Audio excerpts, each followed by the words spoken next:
You know that feeling, right? You whip out your phone, tap the map, and bam, it knows exactly where you are, down to a few feet? It's pretty amazing. It really is everyday magic almost. Exactly. Now, picture taking that same kind of precision, but applying it to an airplane.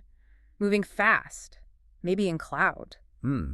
That's what we're diving into today. Global Navigation Satellite Systems, GNSS. Mostly GPS for many of us, and how they've just completely changed the game for instrument flying. Absolutely. And our mission really for this deep dive is to unpack how satellite navigation actually works at its core.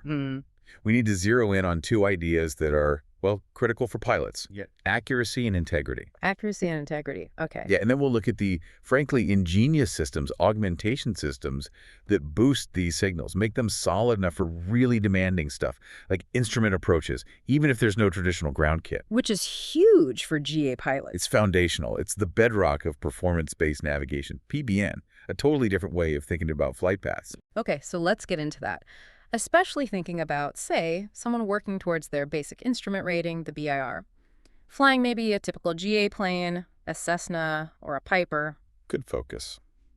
When we talk accuracy, it sounds simple, but how good is good enough when you're trying to land in muck? What's the difference between pretty close and bang on the center line for an approach? That's the key question, isn't it? Accuracy, simply put, is just how close the position the system tells you are is to where you actually are. Think hitting a target, raw GPS. It's remarkably accurate, usually within, a handful of meters. Which sounds great. It is great, but for lining up at the runway you can't see yet, especially down near minimums. Pretty good isn't enough. You need reliable pinpoint accuracy. You need to know you're aligned. Right. And that sounds like it leads straight to the other word, integrity. If accuracy is hitting the target, integrity must be about knowing the target hasn't suddenly moved or the sights aren't bent, right? How do we trust that position, especially coming down through cloud?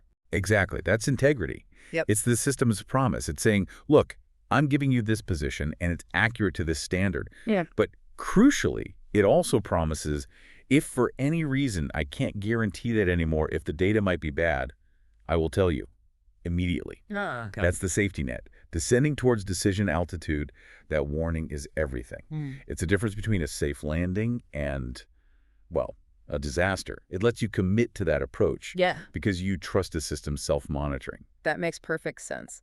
So GPS gives us the basic position. Accuracy tells us how close it is. Integrity tells us if we can trust it. You got it. But then you mentioned augmentation. This is where we make it even better, right? Especially for us in the GA world. Things like RAIM and AAIM, what are those? Right. So RAIM receiver autonomous integrity monitoring and AAIM aircraft autonomous integrity monitoring. These are like your plane's internal health checks for the GPS signal. Okay. Yeah, your receiver is constantly looking at multiple satellites. Think of it like asking several people for directions. If one person points somewhere completely different. You get suspicious. Exactly. RAIM spots that dodgy signal and flags it. AAIM is a bit broader, checking the overall aircraft system health related to navigation.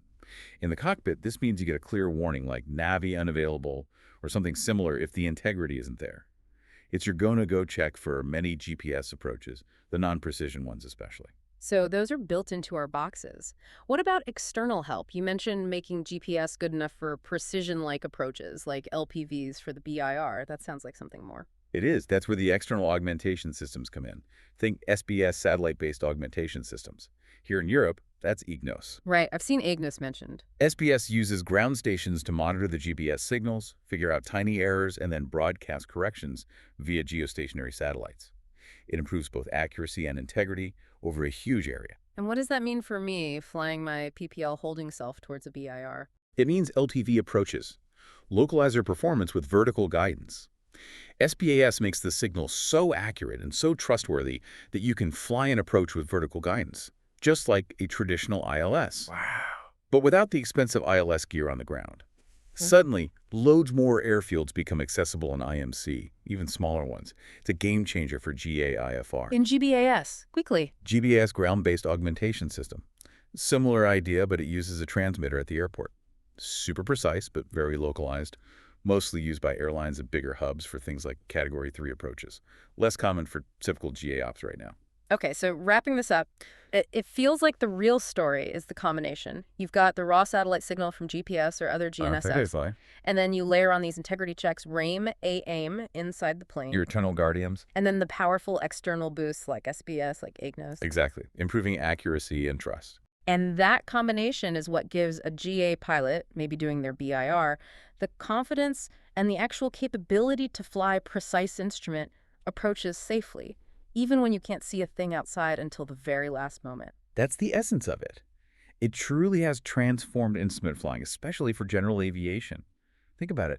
Complex procedures that once needed expensive ground infrastructure are now available almost anywhere, thanks to signals from space and some very clever processing. Incredible, really. It is, and it makes you wonder, doesn't it, looking ahead, as this tech keeps getting better, faster processors, more satellites, maybe new kinds of augmentation, what's next? What further advances might revolutionize the GA cockpit?